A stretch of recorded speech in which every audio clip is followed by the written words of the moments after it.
بسم الله الرحمن الرحيم. إن الحمد لله نحمده ونستعينه ونعوذ بالله من شرور أنفسنا ومن سيئات أعمالنا. من يهدي الله فلا مضل له ومن يضلل الله فلا هادي له. أشهد أن لا إله إلا الله وحده لا شريك له، وأشهد أن سيدنا محمدا عبد الله ورسوله وحبيبه وخليله الذي بلغ الرسالة وأدى الأمانة ونصح الأمة وجاهد بالله حق جهاده حتى أتاه اليقين، صلوات الله وسلامه عليه وعلى آله وأصحابه ومن تبعهم إلى يوم الدين. أما بعد، ተከበራችሁ አድማጮች፣ የዛሬ ትምህርታችን የኢትዮጵያን እስላሞች በሚመለከት ይሆናል። እሱም በብዙ እንከፋፍለዋለን። አንደኛ፣ በኢትዮጵያ ላይ እስልምና ሃይማኖት እንዲስፋፋ ያደረጉ ነገሮች ምን እንደሆኑ እንመለከታለን። በመጀመሪያ ምን ናቸው? በኢትዮጵያ ላይ እስልምናን ሊያስፋፉ የበቁት ነገሮች ምንድን ናቸው የሚል ጥያቄ ቢነሳ ለዛ መልስ እናደርጋለን።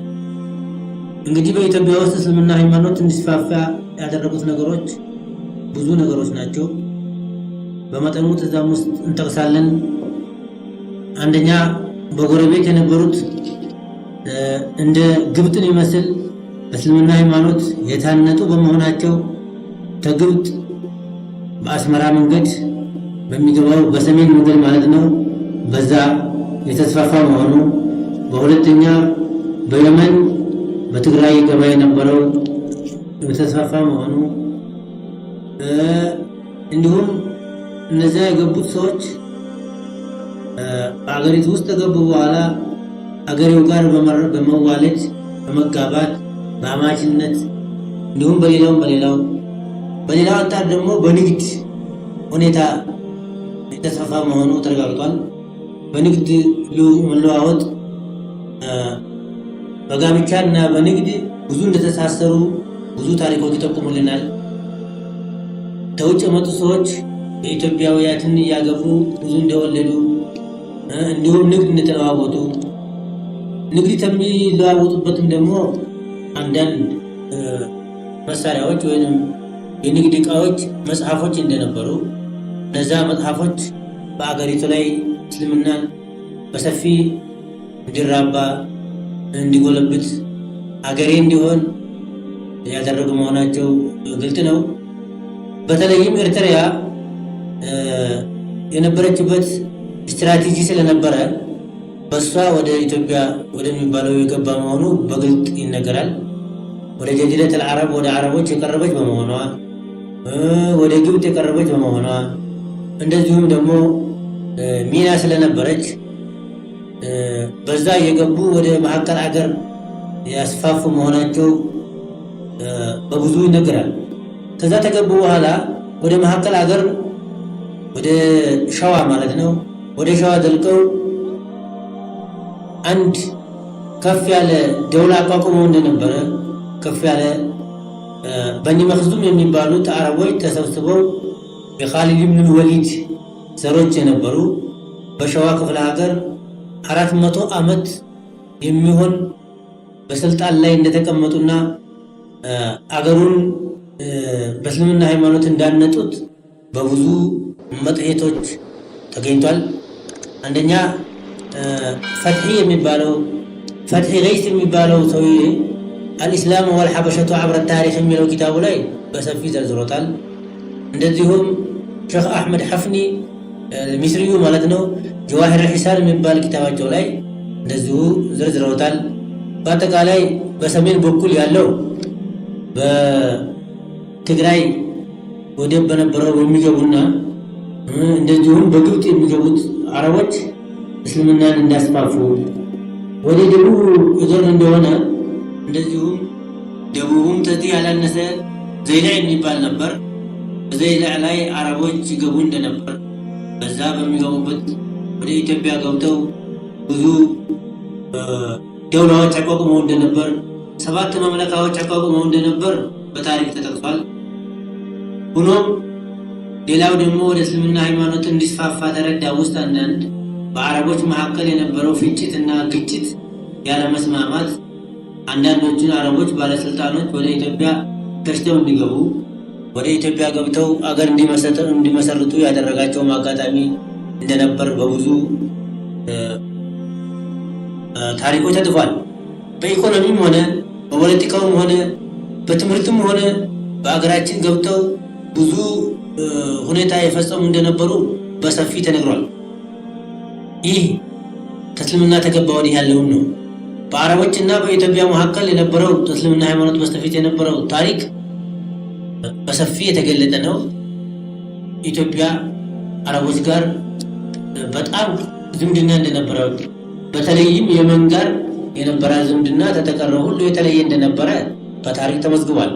ይኸውም የኢትዮጵያ መንግስት የመንን 72 ዓመት እንዳስተዳደራት በታሪክ ተጽፏል። 4 መንግስቶች የተተካኩ 72 ዓመት እንዳስተዳደሯት የኢትዮጵያ ክፍለ ሀገር አድርገው የመንን እንዳስተዳደሯትና በዛን ጊዜ በኢትዮጵያና በአረቦች መካከል የነበረው መዛመድና መቃረብ በጣም ሰፊ እንደነበረ ነው። በዚሁ መጨረሻ ላይ እስልምና ሃይማኖት ስለገባ ያንኑ መልኩን ይዞ ቀጠለ። ያንን እስልምና በመጀመሪያ ላይ የተቀበለችው እሷ እንደመሆኗ መጠን እስልምናው እንዲስፋፋም የመጀመሪያው የነበረው ዕውቀት እንደጨመረላቸው ነው። በሁለተኛው ሷሃቦች 16 ዓመት ኢትዮጵያ ውስጥ ተቀምጠው ሄደዋል ተብሎ ተነግሯል፣ ተመዝግቧል።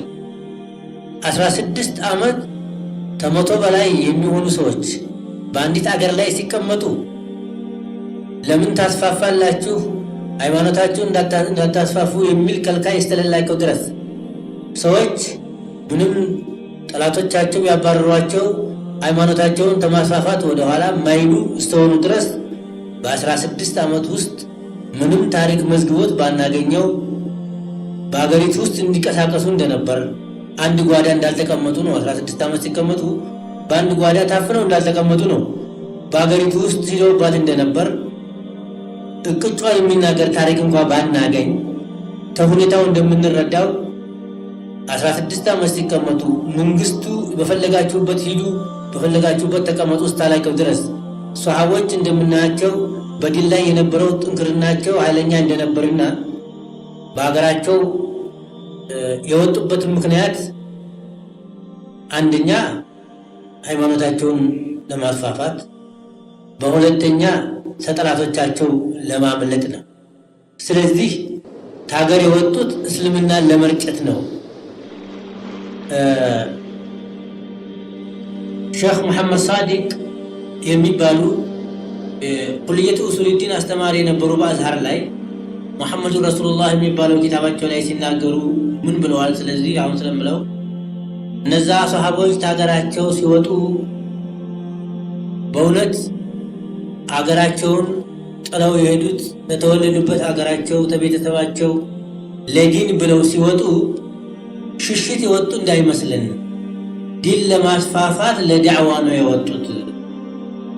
በተለይም እንደ ኢትዮጵያ ያለ መንግስት በፈለጋችሁበት ቦታ ተቀመጡ ሂዱ ብሏቸው ያንን ተነቢያችን አለይሂ ሰላቱ ወሰላም የተማሩትን ትምህርት ያንን ዲን እንዳስተማሩ ነው የምናውቀው። በአገሪቱ ላይ ራይተውባት ነው የሄዱት የሚል በሰፊ ጠቅሰዋል። መሐመድ ረሱሉላህ የሚባለው ኪታባቸው ላይ እዛ ላይ ማየት ይቻላል። በተለይም ሷሃቦች በዲን ላይ የነበራቸው ጥንክርና በሃይማኖታቸው ላይ የነበረው ኃይል ያው በታሪክ ላይ እንደተጠቀሰው ነው።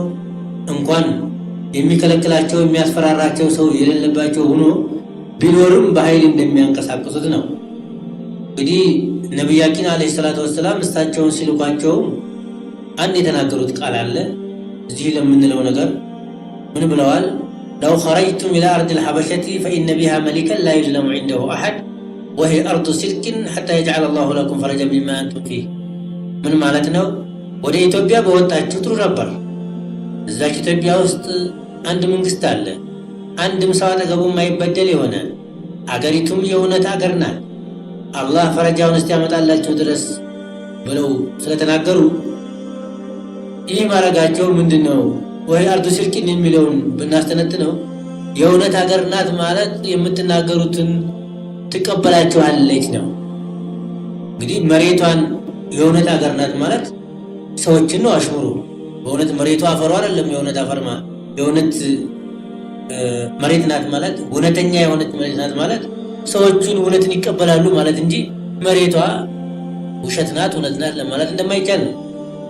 አጠቃላይ ነገር የምንመለከተው እነዛ ሰሃቦች በዚህ በአገራችን ላይ 16 ዓመት ሲቀመጡ በግልጥ እንኳ ባናገኘው ብዙ ዳዕዋ አድርገው አስፋፍተው እንደሄዱ የሚታወቅ ነገር ነው።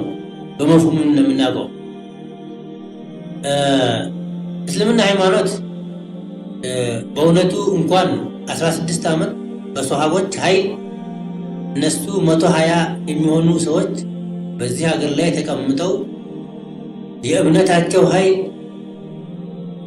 እንዲሁም የጀግንነታቸው ብዙ ነገር እንደሚሰራ እናውቃለን። ስለዚህ በኢትዮጵያ ውስጥ እስከኖሩ ድረስ ብዙ ነገር አስፋፍተው እንደሄዱ ነው የምንጠቀመው።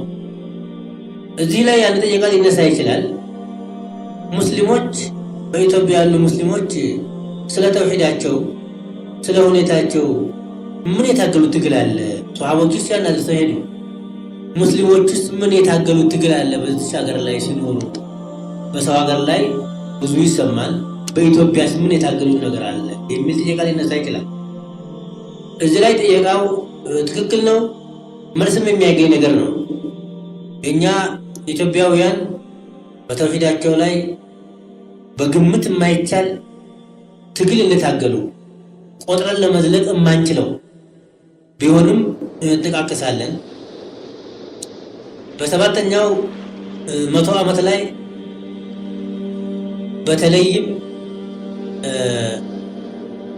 የኩኑ አምላክ የሚባል መንግስት በኢትዮጵያ ውስጥ ሙስሊሞችን ተየቦታው እየለቀመ ችግር እንደፈጠረባቸው ተጠቅሷል። ግብር ከተቀረው የበለጠ ግብር እንዲከፍሉ በባርነት መልክ እንዲታዩ አድርጎ ስንት ዓመት ችግር እንደፈጠረባቸውና በዚህ ጊዜና ብዙ ጦርነት እንደተካሄደ ብዙ ሁኔታ እንደተፈጠረና በዛን ጊዜና ብዙ መስጂዶች እንደተቃጠሉ ብዙ ምዕመናን እንደተረሸኑ በየመስጂዱ በየቤታቸው በሳት እንደተቃጠሉ ብዙ ቁርአን እንደተቃጠለ ብዙ እጆች እንደተቆረጡ ቁርአን የሚከትቡ ፊቅህ የሚከትቡ ሐዲስ የሚከትቡ እጆች እንደተቆረጡ በሰፊ ተጠቅሷል።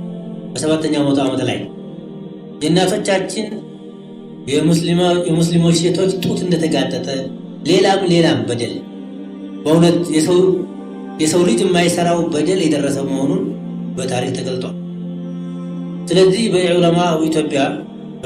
የኢትዮጵያ ዑለማዎች የኢትዮጵያ ጀግኖች ብዙ ሚና ተጫውተዋል በዚህ ነገር ላይ። በአንድ እጃቸው ኪታብ ይዘው በአንድ እጃቸው ሰይፍ ይዘው ብዙ እንደታገሉ፣ ኪታብ ይዘው መስጂድ አልገቡም። በአንድ እጃቸው ኪታብ ይዘው በአንድ እጃቸው ሰይፍ ይዘው ታግለው እንደነበር። እነሱ ባልነበሩ ይህ ዲን እኛ ደንዳል ባልደረሰም ነበር። ስንት ታግለው እዚህ እንዳደረሱን ሙስሊሞች አባቶቻችን ቅማቶቻችን ብዙ እንደሰሩ መስጂዱ ጋር አብረው የተቃጠሉ እንደነበሩ የተረፉት ጫካ ገብተው ይታገሉ እንደነበር የሚሊዮን ሩብ የሚሆን 1/4 ሚሊዮን የሚሆን ተባረው ወደ ሱዳንና ወደ የመን እንደሄዱ ተጠቅሷል። በዛም ጊዜና ቁርአናቸውን ተሸክመው ቁርአን አናቃጥልም እኛ ብንቃጠል ቁርአናችን አይቃጠልም ብለው ወደ ሱዳን ወደ የመን እንደተሰደዱ ጠቅሷል። ከዛውም ውስጥ ሙጃሂድ ነበሩት አህመድ ኢብራሂም ፋትሁል ሐበሽ ሊባል የሚቻል ነው። እሱ ወደ ድሬዳዋ ተነስቶ በ1537 ዓመተ ምህረት ማለት ነው በኢትዮጵያ አቆጣጠር በአገሪቱ ላይ ለ16 ዓመት የሚሆን ብዙ ችግር ፈጥሮባቸው እንደነበረ እስላምን በሚጨቁኑ ሰዎች ላይ በታሪክ የተጻፈ ነው። ወደ 15-16 ዓመት ላይ ድረስ ይሄ በታሪክ የተጻፈ ነው። ምንም አሁን አያስፈልገንም። ሌሎች ብዙ ሙጃሂዶች ነበሩ። ለምሳሌ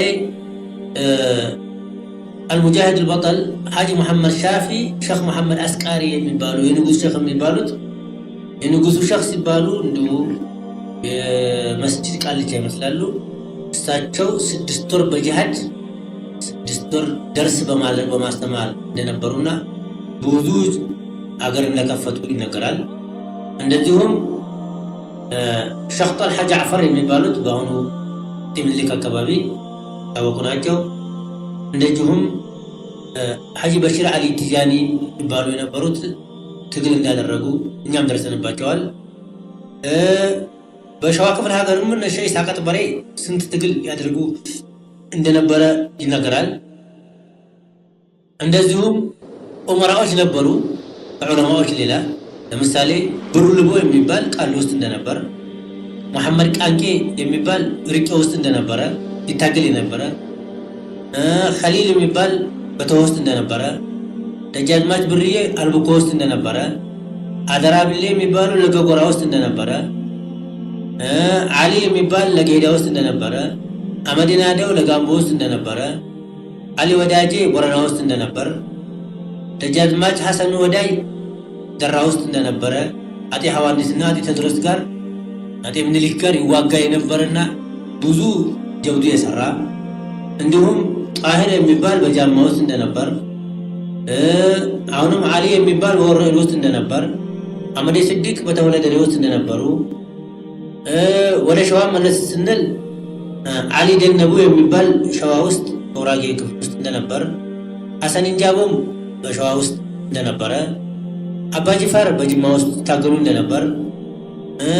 አባድር ሐረር ውስጥ ይታገሉ እንደነበር፣ ወደ ወሎ መለስ ብለን ሙሐመዱል አኒ አሁን ቃልቾቹ የምንነግራቸው ሙሐመዱል አኒ ኪታብ ማበጀትና ማቅራትና መስገር እንጂ ይመስላቸዋል።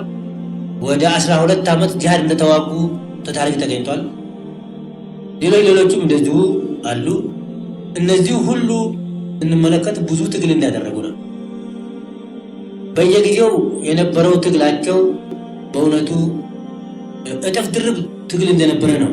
በአንድ አንጣሩ ሰይጣንና ነፍስያን ይዋጋሉ። በአንድ አንጣሩ ሰውን በማስተማር መሀይምነትን ይዋጋሉ። መሀይምነትን ጀህልን ማለት ነው ይዋጋሉ። በሌላው አንጣሩ ሽግርን ይዋጋሉ። በሌላው አንጣሩ የሃይማኖት ጸሮችን ይዋጋሉ። ለሊሉን በዒባዳ ሶላዋት በማድረግ ሰላት በመስገድ ዚክር በመስገድ ቁርአን በመቅራት ሌሊቱን ይቆማሉ፣ ቀኑን ጥሞ ይውላሉ። እንግዲህ ትግላቸው በብዙ አንጣር እንደነበረ ነው። ቀኑን ጥሞ ሌሊቱን ቆሞ በጣም ትግሉ የጠና ነው። ወማዓ ዛሊክ ተባለስልጣኖቹ የነበረባቸው እጥፍ ድርብ እንደነበረ ነው። ምንድነው?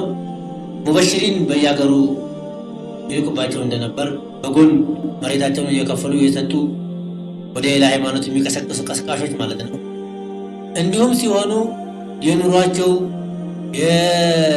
የሚኖር ኑሮ በእንዴታል በሽግር ባቄላና ዘንጋዳ እየተቆላ ይኖሩ እንደነበር እንጂ ጮማ እየቆረጡ እንዳልነበረ ነው። አንድ ኮሚቴ የለም ደሞዝ የሚከፍላቸው፣ አንድ ሀይአት የላቸውም ምንም የሚያደርግላቸው።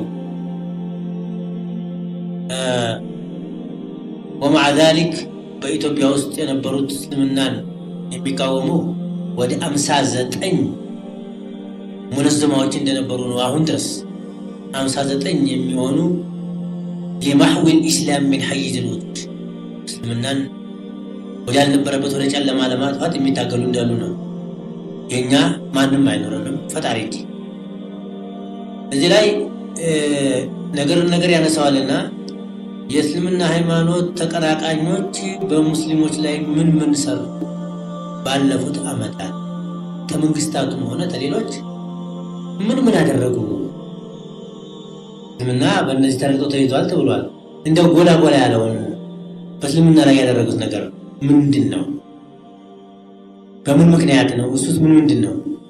እዚህ ላይ በእውነት ጥያቄውም ጥሩ ነው፣ መልሱም በመጠኑ ይመለሳል። በእውነት ኢትዮጵያ ላይ ያለው ግፍ ይህን ያህል ነው ብለን በቁጥርም ባናውቀው በመጠን ውስጥ ነው ከ150 ወዲህ ያሉትን እንጠቅሳለን። ከዛ በስተፊት ያለውን እንኳን ባንችል ከ150 ዓመት ወዲህ ያሉትን እንደው ጠቆም እናደርጋለን። እንግዲህ በኢትዮጵያ ላይ እስላሞችን አሸግረው ነበሩት የሚባሉት ቀንደኛው አጤ ቴዎድሮስ ናቸው። የማይደበቅ ነገር ነው። ህዝቡን ረግጠው እስልምና ሃይማኖት በተለይም እስልምና ሃይማኖት ውስጥ የገቡትን ሰዎች ረግጠው ይገዙ እንደነበሩና ታሪክ የማይረሳው ታሪክ በጥቁር ቀለም መዝግቦ የያዘው ሌላውን ብንረሳ በወሎ ክፍለ ሀገር ውስጥ አጤ ቴዎድሮስ የሰሩትን እንረሳው። ዑለማዎች ቁርአን ለምን ከተባችሁ ተብሎ እጃቸው ተቆረጠው፣ እግራቸው ተቆርጦ እንደገና ወህኒ ቤት ከዛም ሰብስበው መቅደላ የሚባለው ጎራ ላይ አወጣው።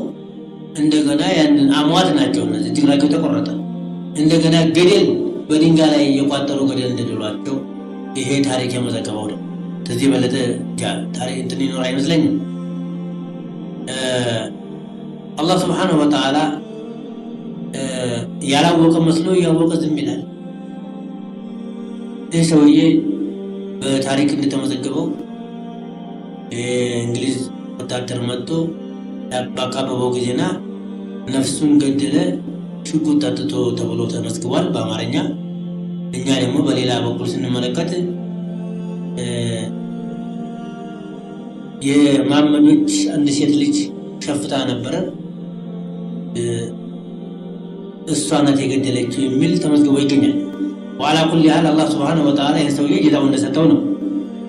ለጥቆ ደግሞ አጤ ሐዋኒስ የሚባሉት በእውነት እናት ወልዳ ማታቅ እንደሳቸው የነበረ ጠማማ እናት ወልዳ ማታቅ በየትም አገር ምንድነው እንደው ትልቁ ሌላውን ስራ እንደውና ኢትዮጵያውያን ማንኛቸውም ጣዖትን እንዲገዙ አለዛ ከኢትዮጵያ ወጥተው እንዲሄዱ ታወጀ።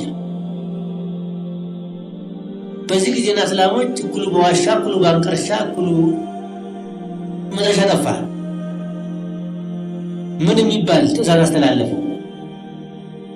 በኢትዮጵያ ውስጥ ያላችሁ ሰዎች እስላም ነን የምትሉ 3 ዓመት ፈቅጄላችኋለሁ። ከ3 ዓመት ወዲያ ወይ አገር ለቃችሁ ሂዱ ወይ ክርስትና መነሳት አለባችሁ። ይሄ ለህዝቡ በአጠቃላይ ህዝብ ነው፣ ለሰፊው ህዝብ። በስልጣን ላይ በሳቸው ስልጣን ላይ ላሉት የሆኑ እንደሆነ 3 ወር ነው። 3 ወር ውስጥ ወይ ስልጣናችሁን ልቀቁ ወይ ክርስትና ተነሱ። ይህም ብቻ በቂ አይሆንም። ክርስትና ተነስታችሁ በየመንደራችሁ አንዳንድ ቤተክርስቲያን ስሩ። ለዛ ቤተክርስቲያን ግብር እንድታመጡ። በተለይ የቤተክርስቲያን እንግዲህ ይሄ በወሎ ክፍለ ሀገር ውስጥ የሚታወቅ ነው በሰፊ ሲሶ መንግስት አላት የተባለው ቤተክርስቲያን ከዛ የተነሳ ነው። ይሄ አመት ብዙ ዘመን ሄደ። ረግጠው እንደገዙ አላህ ሱብሓነሁ ወተዓላ ይሰማል ያልሰማ መስሎ እነዚህ እስላሞች እኩሉ በሳዑዲያ እኩሉ በሱዳን እኩሉ በየመን የወጣው ሞታ፣ የቀሩት ዋሻ ውስጥ ተቀመጡ እያለቀሱ። የተቀመጠውን ያልተቀመጠ አላህ ሱብሓነሁ ወተዓላ ጊዜው ሲደርስ ተወሎ ክፍለ ሀገር ውስጥ እነሻሁ ካሻን እና ሌሎችም ዑለማዎች ተነስተው ሱዳን ገቡ። ሱዳን ገብተው በዛን ጊዜ የነበረው መህዲ የሚባለውን እሱ የሱዳኑ መንግስት ቀሰቀሱት። እስላም ተረገጠ፣ ተቃጠለ። እናንተ ጎረቤቱ ናችሁ ዝም የምትሉት ምንድነው የሚል ነገር ቀሰቀሱት። መጣ ወታደሩ ወደ መተማ ደርሷል መህዲ የተባለ ጊዜና ሰውየው ተዚህ ያለውን ወታደር ከተተና ሄደ። እዛ ጦር ተገጠመ፣ መህዲ ያሸነፈ። መተማ ላይ ራሱን ቆረጠና ሱዳን ይዞ ሄደ፣ አካላቱን አቃጠልና። እንግዲህ አላህ ሱብሓነሁ ወተዓላ ያልሰማ መስሎ እንደሚሰማ ነው። ለጥቆ አላህ ሱብሓነሁ ወተዓላ አሁንም አልታረቀውም ኢትዮጵያን። አጤ ምኒልክን ደግሞ ላከ።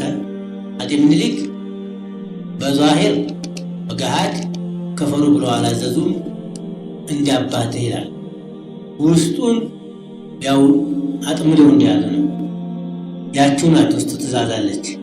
ሌላው ቢቀር በአሩሲና በባሌ በሐረር በወሎ የጨፈጨፉት እስላሞች ማስረጃ ነው። ሴቶች ጡታቸው ተቆርጠዋል፣ ወንዶች እግራቸው ተቆርጧል። በአሩሲ ውስጥ በአንድ ጦር ላይ 12,000 ሙስሊሞች እንደተረሸኑ በቦታው ላይ ሄጄ አይቻለሁ። ቦታው እዚህ ቦታ ነው ተብዬ ተነግሬያለሁ። ሌሎችም እንደዚህ ሆነ። ይሄ የማይረሳ ነው። አጤ ምኒልክ ለወሎ ውለታ መዋል ሲገባቸው ውለታቸውን አልከፈሉ። መቅደላ ታስረው ይኖሩ ነበር። የወሎ ባላባቶች የሸዋ ባላባት ነውና ይህን ሰውዬ ማስወጣት አለብን ብለው ሌሊት ቢያስፈልጓቸው ያው ሀጤው መጥቶ እነሱን ጨፈጨፋቸው። አጤ ምኒልክ ታዲያ ያን ብድር መመለስ ነበረባቸው። አንድም ጊዜ ብድራቸውን አልመለሱ። ለነሱ ለስታቸው ብሎ ተገልቦ ተቃጥለው ገደል ተሰደው አንድም ብድር አልመለሱም።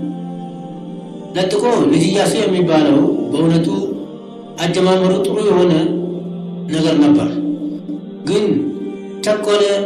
ያለ ጊዜው ዲሞክራሲ ብሎ ተነሳ። ተቀባይ አላገኘም። በዛን ጊዜና ዲሞክራሲ በኢትዮጵያ ቀርቶ በዓለም ውስጥ በዛን ጊዜና ገና አራስ ነው። ሰዋብና ለሚዳ አልቻለም ዲሞክራሲ። ስለዚህ ያለ ጊዜው ስለሆነ በዘመኑ የነበሩት እነ ተፈሪ ሌሎቹ ጋራ ከስልጣን እንዲወርድና እስላም ሆኗል ልጅ ኢያሱ እያሉ እስልምና እነሱ ዘንዳ እንደ ትልቅ ወንጀል ነው የሚቆጠረው። እስልምና እንደ ትልቅ ወንጀል ስለሚቆጠር ቦታ የለውም እነሱ ዘንዳ እስልምና። ስለዚህ እስላም ሆኗልና መስጊድ ስሩ ይላል፣ መውሊድ ያውጡ ይላል። ይህን የመሳሰሉ እሱ ያላለውን ቀጣጥፎ ሲያውቅ ስልጣኑ አባረሩት።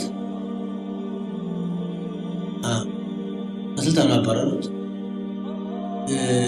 ብዙ ነገር በሱ የተነሳ አንተ የኢያሱ ልጅ ነሽ፣ አንተ የኢያሱ ልጅ ነሽ እየተባለ ስንቱ መልከኛ ቃልቻ ሁላ እንደተገረፈና ዋኒ ቤት እንደገባ ነው። ለምን? እሱ መልከኛ ስለነበረ መልከኛው ቀይ ያዩትን ሁሉ ዋኒ ቤት ሲገቡና ብዙ ሰዎች ሲደበቁ እንደኖሩ ነው የማያውቁትን ሁሉ። በዛ የተነሳ እሱን ዋኒ ቤት ታስገቡ በኋላ ንግስት ዘውዲቱ የሚኒልክ ልጅ አልጋ ላይ አወጧት። ትንሽ ዓመት እንደተቀመጠች ሴት እንዴት ይገዛታል ኢትዮጵያን በሚል ቀጠሮ አለያ ተገላገሉ። እሷንም በሚያውቁበት መንገድ። ከዛ በኋላ የጦር አለቃ የነበረው ተፈሪ መኮንን የሚባለው በኋላ ኃይለ ሥላሴ ተብሎ የነበረው በእውነቱ እሱ እንጃ በዓለም ውስጥ ተፍርዓውን ወዲህ ያለም አይመስል ነው። በእስላሙ ላይ የነበረው ተንኮል ከድሮ ታለፉት እጥፍ ድርብ እንደነበረ ነው። የድሮች የሚሰሩትን ፊት ለፊት ይሰራሉ እንጂ ተኋላ ተንኮል በጦር ተቀምጦ ለሌሊ እንግዲህ ዘውዲቱ አልጋውን ታስለቀቁ በኋላ አጤ ኃይለ ሥላሴ የሚባለውን አስቀመጡ። አጤ ኃይለ ሥላሴ በእውነቱ ፍርዓውን هذه الأمة ለመባል የሚቻል ነው። መስጊዶች እንዳይስፋፉ የእስልምና ሃይማኖት በጠቅላላ ከሀገሪቱ ገጥ ላይ እንዲጠፋ ይጥር የነበረና በስራም ላይ የተረጎመ ነው። አላህ ሱብሓነሁ ወተዓላ አልጋውን እንደያዘ ኃይለ ሥላሴ ጣሊያንን አመጣና ታገሩ አባረረው። ጥቂት ዘመን በኋላ ጣሊያን አባረሮት 5 ዓመት በሰው ሀገር ሲንቀዋለን ነበረ። በዛች ውስጥ የነበረው የኢትዮጵያ ሕዝብ ባለፉት ዓመታት አግኝቶት የማያውቀውን ነፃነትና ብልጽግና አግኝቶ ነበረ። እልቅስ በጠላት ተብሎ መንገድ ማስፋፋትን ይመስል በሃይማኖቱም አንጻር ያየነው እንደሆነ ሐጅ ሂዱ ብሎ በግድ እያስገደደ ይሰደ የነበረው ቃዲነትን ያቋቋመው ይሄን የመሳሰሉ ነገሮች ጣሊያን ነበረ። ኃይለ ሥላሴ 5 ዓመትን እንደተቀመጠ የዓለም ጦርነት ሁለተኛው የዓለም ጦርነት ሲመጣ ጣሊያን ተሸነፈ። ጣሊያን በመሸነፉ ሀገራችን ሊወጣ ቻለ። ከዛ ተመልሶ ሁለተኛ መጣ። በመጣ ጥሩ ነበር ነገሩ። የሚገርም ነገር ቢሆን ጣሊያን በዛን ጊዜ ሀገሪቱን ሲወሩ ድሬዳዋ ሐረር ይገባሉ። ሐረር በገቡ ጊዜና ምን ያገኛሉ? 8000 ሙስሊሞች ወህኒ ቤት ያገኛሉ። ኃይለ ሥላሴ ያሰራቸው ተፊትም የታስረው የነበሩት 8000 ሙስሊም እጅግራቸው ታስሮ ወገባቸው ጎብጦ እጅና እግራቸውን ሊያስሯቸው እንደ ደጋን ተቀውሰው 20 ዓመት የታሰሩ ሰዎች ያገኛሉ። እነዛን እንደ ደጋን የጎበጡ ሰዎች የጣሊያን ወታደር ሲፈታቸው ጊዜና ወገባቸው ደጋን ሆኖ ቀረት አቃተው። 20 ዓመት ተጓጉምሶ እጅግራቸው ሊመለስ አልቻለም። ወገባቸው እዛው እንደነበረበት። በሌላ በኩል ያለው ትተን ነው እንግዲህ የ8000 የሚባለው በራብ የሞቱትን፣ በርዛት የሞቱትን፣ በግርፋት የሞቱትን ያንን ትተን በወህኒ ቤት 20 ዓመት 8000 ህዝብ ወገባቸው ጎብጦ መቅረት ይሄ እንጃ ፍርዓውን ሰርቶት ያውቃ አይመስለኝም። እንዲህ አይነት ስራ በፊት ለፊት ነው እንጂ ይሄን ለዚህ ማስረጃ አልሙስሊሙን ፊ ደዋኢር ኒስያን የሚባል ኪታብ ውስጥ አስማ አቡበክር መሐመድ የምትባል አንድ የግብፅ ሴት በሰፊ ተናግራለች። አልሙስሊሙን ፊ ደዋኢር ኒስያን የሚባለው ኪታብ ላይ። ሌላው ደግሞ ኃይለ ሥላሴ ታደረጋቸው ተንኮሎች ውስጥ እንደው በስፋት ልናውቀው የሚገባ ሼኽ አብደላህ አልኡርዱኒ የሚባሉት ሙጃሂድ ኪታባቸው ላይ የጠቀሱትን መጥቀስ እፈልጋለሁ። ምን ብለዋል እሳቸው እዛ ኪታባቸው ላይ? ኃይለ ሥላሴ ጥፎ ተመዝገብ ላይ የነቀልኩት አንደኛ የኢትዮጵያን ሙስሊሞች ትምህርት እንዳይማሩ መዝጋት፣ ማንኛውንም ትምህርት እንዳይማሩ በአንዳንድ ምክንያቶች መዝጋት። ሁለተኛ የአረበኛ ቋንቋ እንዳይማሩ አረበኛ ትምህርት ቤት እንዳይከፈት፣ አረቦች ጋር እንዳይገናኙ ማለት ነው። የሃይማኖትን ቋንቋ ስለሆነ አረበኛ እንዳይማሩ። ሶስተኛ ገንዘባቸውን በሆነ ባልሆነው ውርሻ እንዲደረግ እንዲወረሱ፣ ታገር ተባረው እንዲሄዱ በድህነት። አራተኛ በአገሪቱ ውስጥ ከዚህ ቀደም ተሰርታ የነበረችው መስጂድ የፈረሰች እንደሆነ እንዳይሰራ እዛ ቦታ ላይ በቦታው ላይ ቤተክርስቲያን እንዲሰራ፣ ያሉትን መስጂዶች በምክንያት እንዲፈረሱ፣ የኔ ርስት ነው ቦታው የመስጂድ ቦታ አይደለም፣ ይህን የመሳሰሉ ነገሮች ምክንያት እየተደረገ እንዲፈረስ። አምስተኛ ወጣት ልጆቻቸውን ወደ ክርስትና ሃይማኖት እንዲገቡ ማድረግ፣ በትምህርት ቤት በልብስ በቁርስ እያታለለው። ስድስተኛ ሙበሽሪን በአገሪቱ ውስጥ የሌላ ሃይማኖቶች ሰባኪዎች እስላሞች በሚበዙበት ቦታ ትምህርት ቤት እንዲተክሉ መፍቀድ። ሰባተኛ ለነዚህ ከውጭ ለመጡ ሰዎች እስላሞች ገንዘብ እያዋጡ ቀለብ እንዲሰጡና በአገሪቱ ላይ እንግዳ እንዳይሆኑ በአገሪቱ ላይ እንዲለምዱ እንዲደረግ፣ ሃይማኖቱን ሊያጠፉ የመጡትን ሰዎች የሚጠፋባቸው ሰዎች እስላሞቹ ገንዘብ በግድ እንዲያወጡ ማለት ነው። ሃይማኖታቸውን ጠፍቶ ገንዘባቸው እንዲጠፋ። ስምንተኛ በሆነ ባልሆነ ምክንያት የመንግስት ፖለቲክ ነክተሃል እየተባለ እስላም የሆነ ሰው እየተከሰሰ በትንሹ በትልቁ እኩል ወህኒ ቤት እኩል ወደ ሞት እንዲሄድ። ዘጠነኛ ባልሆነ ምክንያት ባልታወቀ ምክንያት የእስላሞች ብቻ ባሉበት ቦታ መንደራቸው እንዲቃጠልና አቃጣው ሳይገኝ በሆነ ባልሆነ ምክንያት ያለመጠጊያ በየጎራው ሲሄዱ ታገለቀው እንዲሄዱ። አስረኛ በኢትዮጵያ ዳር ዳር የነበሩት የእስላም መጠጊያዎች እስላሞችን እንዳያስጠጉ እነ ሱዳን፣ እነ ሶማሌ እኒህ የመሳሰሉትን ሀገሮች በሩን መዝጋት፣ ወጥተው ወደዛ እንዳይደበለቡ፣ እነዛም ወደ እንዳይመጡ እኔም ወደዛ እንዳይመጡ። 11ኛ ማንም ሙስሊም ውጭ ሰው ጋራ እንኳን መንግስታት ጋራ ግለሰብ ጋር ግንኙነት እንዳያደርግ፣ መፈራረም ቀርቶ ግንኙነት እንዳያደርግ የውጭ እስላሞች ጋር። 12ኛ እስላም ተብሎ ስልጣን እንዳይሰጠው ምንም ስልጣን ቢሆን በቁጥራችን ከ160 ከ170 በላይ እንሆናለን። ወማዓ ዛሊክ አንድም ስልጣን እንዳይነካ እንዳይሰጠው አንድ ሚኒስትር የለም። ወታደር እንኳ ተሻለቃ በታች ነው የነበረው። ተዛው ላይ ይፈቀድለትም። 13ኛ ከባድ የሆነ ግብር በእስላሞቹ አገር ላይ እንዲጫን ተመረጡ አገር እንዲወጡ። 14ኛ ቤተ ክህነት ባለችበት ቦታ ያሉትን እስላሞች ረግጣ እንድትገዛ ገንዘባቸውን ግብር እያለች እንድታስከፍል። 15ኛ እስላሞች በየትም ክፍለ ሀገር የሆኑ በባርነት መልክ እንዲታዩ ክርስቲያን የሆኑ አምሃራዎች ሌሎችን አይደለም ክርስቲያን የሆኑ አማራ ተናጋሪዎች እንደ ጌታ እንዲሆኑ በጌታ መልክ እንዲታዩ እስራኤል የተቀረውን ሀገር ረግጣ እንደምትገዛው ረግጠው እንዲገዙ። ይሄ ከማን ነው የተገኘው? አንላ ሻብላህ ኡርዱኒ 45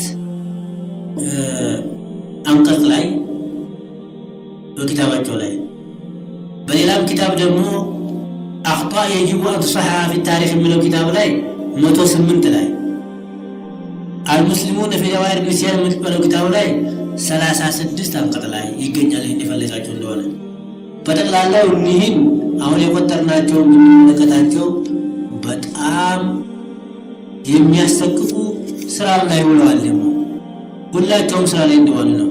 የተማረ እስላም ማን ነው? በስልጣን የነበረ ማን ነው? ማንም አልነበረ። ሌላው ኃይለሥላሴ የሰራው በደቡብ ላይ የሰራው በራያ ላይ የሰራው በቆራፌ ላይ የሰራው በአውሳ ላይ የሰራው በከምባታ ላይ በሐረር ላይ የሰራው በእውነቱ ታሪክ በጥቁር ቀለም መዝግቦ አስቀምጦታል። ሌላውን ብንረሳ ኃይለሥላሴ 1960 ዓመተ ምህረት ላይ የተባበሩት መንግስታት ስብሰባ ሄዶ አሜሪካን ላይ የተናገረውን አንረሳም። ምን ብሏል? ኢትዮጵያ የክርስቲያን ደሴት ናት። ትንሽ በምስራቅ በኩል ትንሽ እስላሞች አሉ። እነሱም አሁን ወደ እናታቸው ሃይማኖት ይመለሳሉ።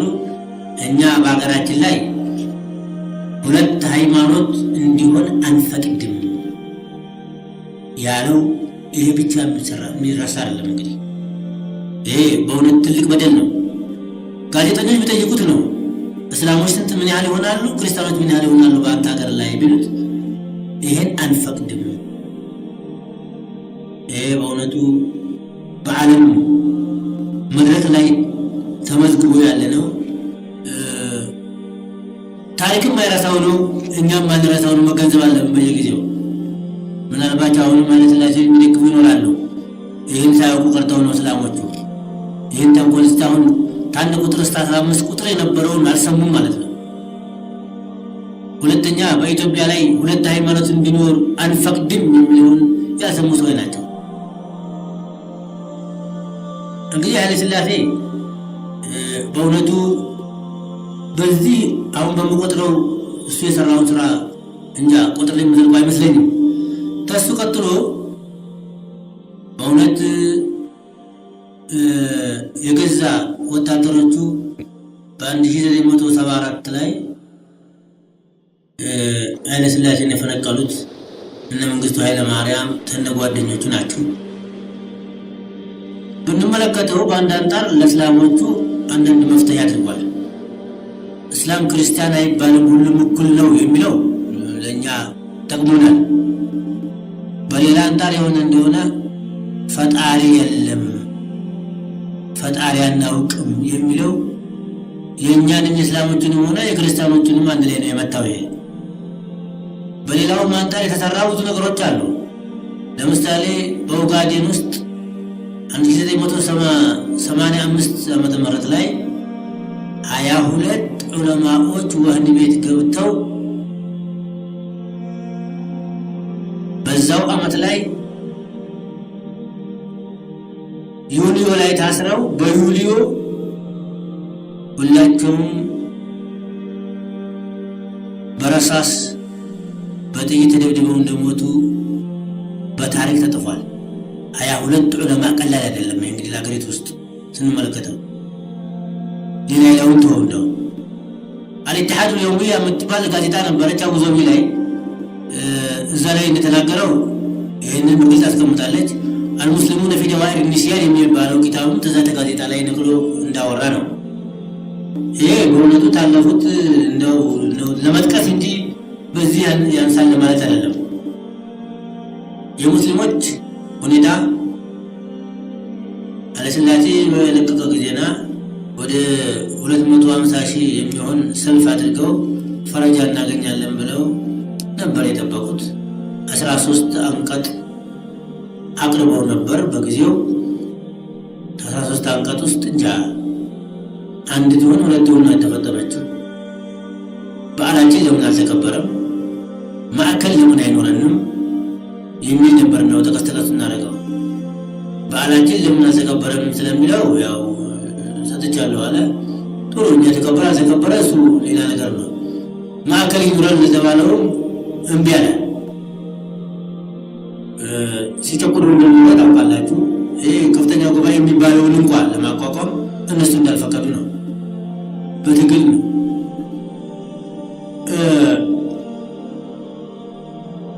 ይህ ነገር መቼም ዝንጀሮ ዝንጀሮ ነው የሚወልደው፣ ውሻ ውሻ ነው የሚወልደው፣ አንበሳ አንበሳ ነው የሚወልደው፣ ጊንጥ ጊንጥ ነው የሚወልደው ተብሏል። እንግዲህ የኃይለሥላሴ ሰራተኞች ወይም የኃይለሥላሴ አገልጋዮቹ ነው ተነሱ የምንጠብቀው ኸይር አይኖረንም። በአጠቃላዩ ነገር ነገሩ ነው እንጂ ለነገሩ ኸይር መሰለል እንጂ ተነሱ የምንጠብቀው ነገር የለንም።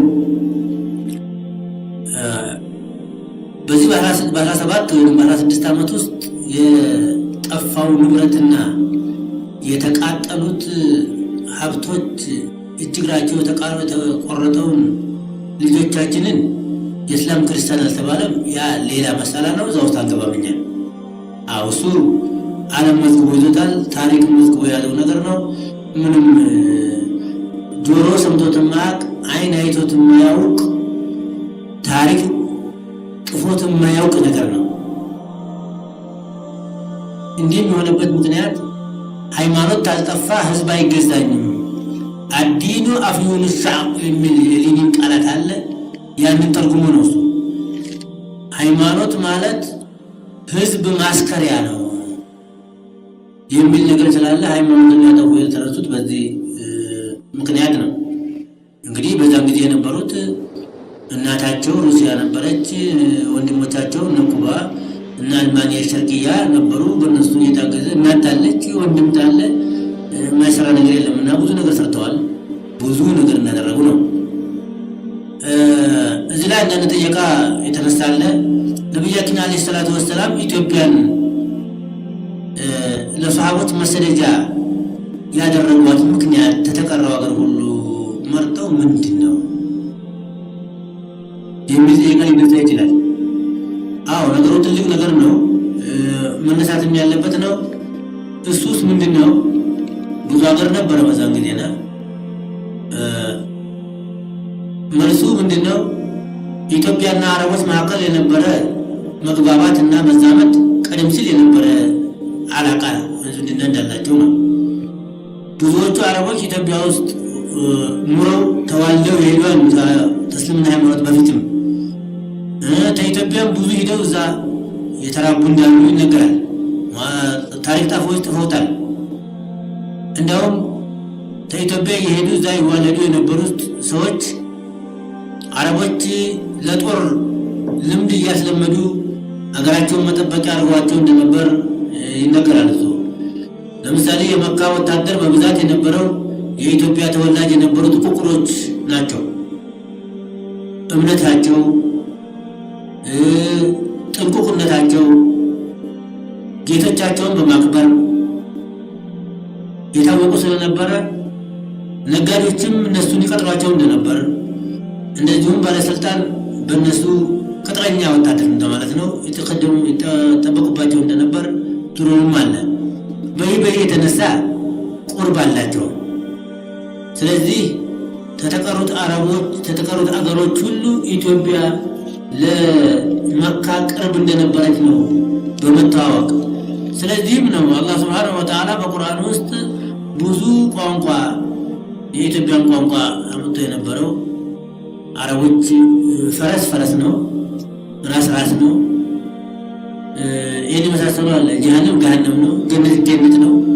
ይህን የመሳሰሉ ቋንቋ አማርኛና አረብኛ አለ። ገነት ጀነት ማለት ነው፣ ገሃነም ጀሃነም ማለት ነው።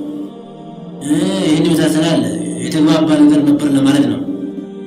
እነዚህ አረቦች እዚህ ሲሄዱ እነዚህ እዛ ሲሄዱ ተግባብተዋል። በዚህ ምክንያት አንደኛ ይሄ ምክንያት ሊሆን ይችላል ታማኝ ስለነበሩ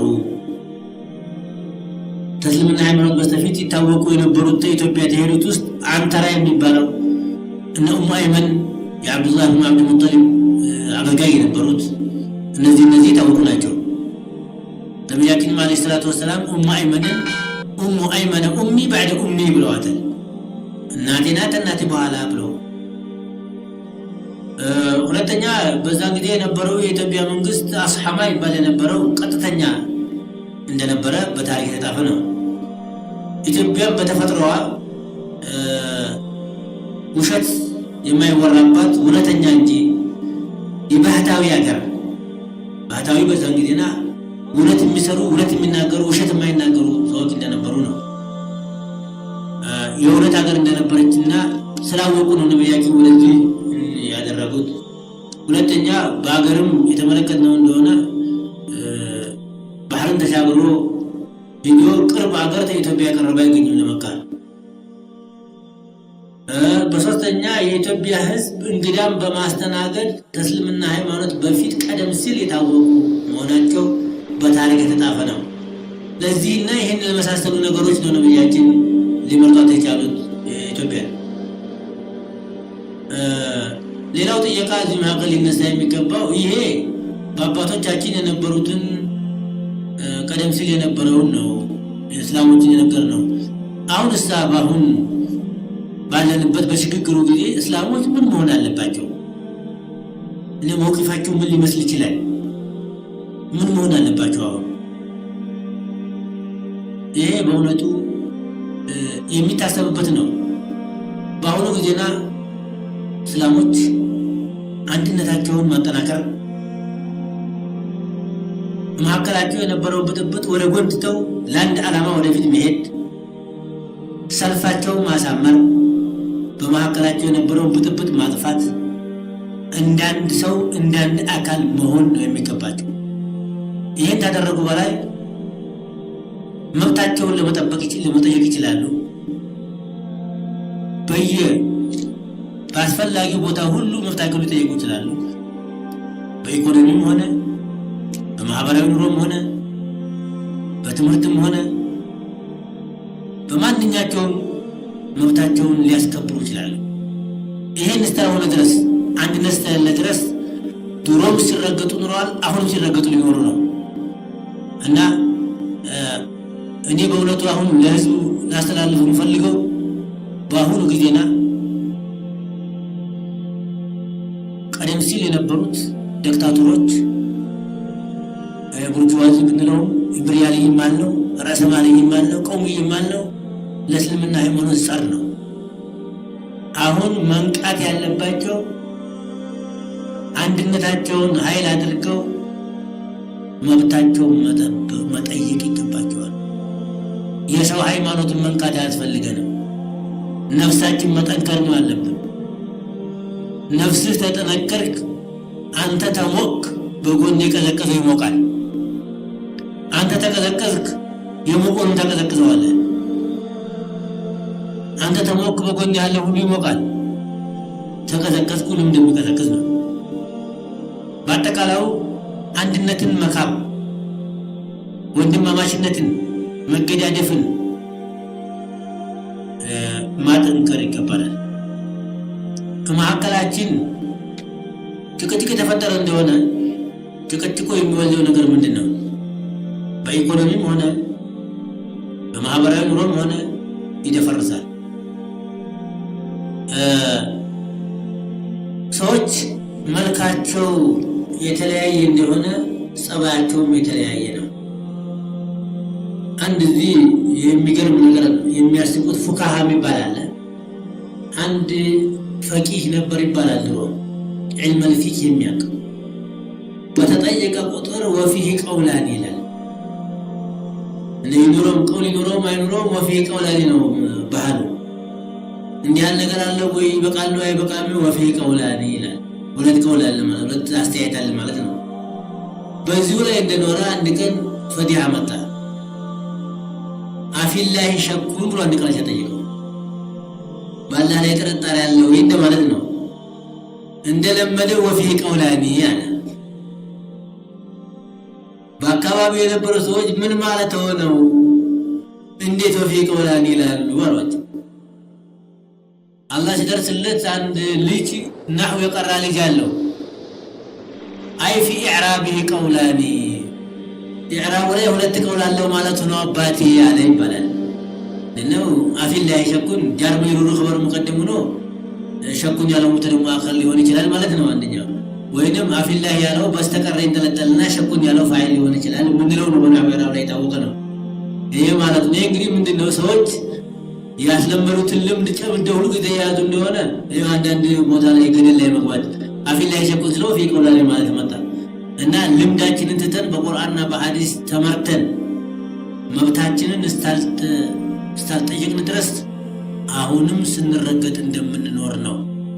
ባለቤቱ ያቀለለውን አሞሌ ባለዳ አይቀበለውም ተብሏል። ባለቤቱ ታልጮኸ ጎረቤት አያይልም የሚባል ምሳሌ ሁሉ አለ። እንደዚህ ስለሆነ አሁን ባለንበት ጊዜ በዚች ባለንበት አንድነታችንን አጠንክረን ስልጣን ለመፈለግ መስገብገባችንን ትተን ሀብት ለማጋፈፍ መስገብገባችንን ትተን ሁሉንም ለአላህ አስጠግተን አንድነት ያዝን እንደሆነ ስልጣኑም ይመጣል፣ ሀብቱም ይመጣል። የተበጣበጥን እንደሆነ ስልጣኑም አይገኝ፣ ሀብቱም አይገኝ፣ ሌላ ይወስዳታል። ይሄ ሱነቱላሂ ፊል አርድ ነው። አላህ ሱብሓነሁ ወተዓላ በህዝብ ላይ ያደረገው ነገር ነው። ስልጣንን፣ ገንዘብን፣ ፍቅር ከልባችን ያወጣን እንደሆነ ገንዘብን ትመጣለች ተከትለን፣ ስልጣኑ ይመጣል ፈልጎ። የፈለግነው እንደሆነ ሁለቱም ይሸሻሉ፣ ሌላ ሰው ዘንድ ይገባሉ። ለምን? እኛ የታዘዝነው በአንድነት ነው። ነቢያችን አለይሂ ሰላቱ ወሰላም በመከተል ነው። የነቢያችን ዲን በማስፋፋት ነው። ሰሃቦች ርስታቸውን፣ ቤታቸውን፣ ሀብታቸውን ትተው አይደለም እንዴ ስደት የመጡት? 100,000 ሰሃባ የተቀበረው ቤት ነው። በዓለም ውስጥ ነው የተቀበረው ዲንን ለማስፋፋት ሄደው። ከ100,000 ሰሃባ ውስጥ 10,000 ሰሃባ ውስጥ ነው አረብ ውስጥ ተቀበረ የሚባለው። የተቀረው እስከ ቻይና እስከ ሩሲያ ድረስ በአፍሪካም እስከ ፋስ ድረስ ተራይተውበታል። በሀገራቸው የተቀበሩ የለም ነው። እንግዲህ ሰሃቦች በዛ ባላቸው ጥንክርና በዛ ባላቸው ኃይል ሀገራቸው ወጥተው እስከ ሰመርቀንድ ድረስ ቆሰም ብኑ አባስን ዶር የጠየር ነው ሰመርቀንድ ውስጥ ነው። ሰመርቀንድ እንግዲህ በዛሬው ጊዜ ቆርቁ ነው እንኳን በዛ ጊዜ ላይ ባህየና ወሎ ተሄዱ። ቻይና ውስጥ አለ እንዲሁ ሰሃባ ቀበሩ። ይሄ ሁሉ ዲንን ለማስፋፋት ነው። እንግዲህ እስካሁን ባሳለፍነው በኢትዮጵያ ታሪክ መለስ ብለን ስንመለከት ያለፉት ዑለማዎቻችን ምን አይነት ትግል እንዳደረጉ የምንረዳው በአሁኑ ጊዜና በመስጂድ እያስገባ የሚያቃጥል ባለስልጣን ቢመጣ፣ ታገሬ ውጡልኝ የሚል ባለስልጣን ቢመጣ ማንኛችንን የምንጋፈጠው? በዛን ጊዜ ተጋፍጠዋል፣ እጃቸው ተቆርጧል። ተጅህና ተቁርአኑ ምረጥ የተባሉ እጃቸውን የሰጡ ሰው እያሉ ቁርአኑን ተማቃጥለውና እጅን ተመቆርጠው ምረጥ። ቁርአን ተሚቃጠል እጄ ቆርጥ ይሻለኛል፣ እጄ መሞት አይቀርምና ያሉ ሰዎች እንዳሉ ነው። እንግዲህ እኛ ምን መሆን አለብን ነው አሁን ይሄ ታሪክ መወራቱ ያለፈውን ማንሳት ብቻ ሳይሆን እኛ ለሃይማኖታችን መበጣበጥ አለብን ወይ? በየመስጂዱ እንደሚታየው በየአካባቢው እንደሚታየው መበጣበጥ አለብን ወይ? እኔ ስልጣን ኮርቻ ላይ ታልወጣሁ እኔ ታልወጣሁ የሚለው ነገር ይሰራል ወይ? እስልምና ሃይማኖት አይሰራም። ወንድሜ ይበልጣል የሚለው ነው የሚሰራው። ከኔ ወንድሜ ይሻላል የሚለው ነው የሚሰራው እንጂ እኔ ሁሉንም ስልጣን ለያዘው የሚለው ምንም ቦታ እንደሌለው ነው። እንግዲህ የዛሬውን ትምህርት በዚያው ላይ እናቆማለን። ربنا تقبل منا انك انت السميع العليم وتب علينا انك انت التواب الرحيم. اللهم اجعل اجتماعنا هذا اجتماعا مرحوما وتفرقنا من بعده تفرقا مباركا معصوما. لا تدع اللهم في مقامنا هذا ذنبا الا غفرته ولا هما الا فرجته ولا دينا الا اديته وقضيته ولا قلبا قاسيا الا لينته واصلحته ولا مريضا الا شفيته وعافيته ولا حاجة من حوائج الدنيا والاخره الا قضيتها ويسرتها برحمتك يا ارحم الراحمين. والسلام عليكم ورحمة الله تعالى وبركاته.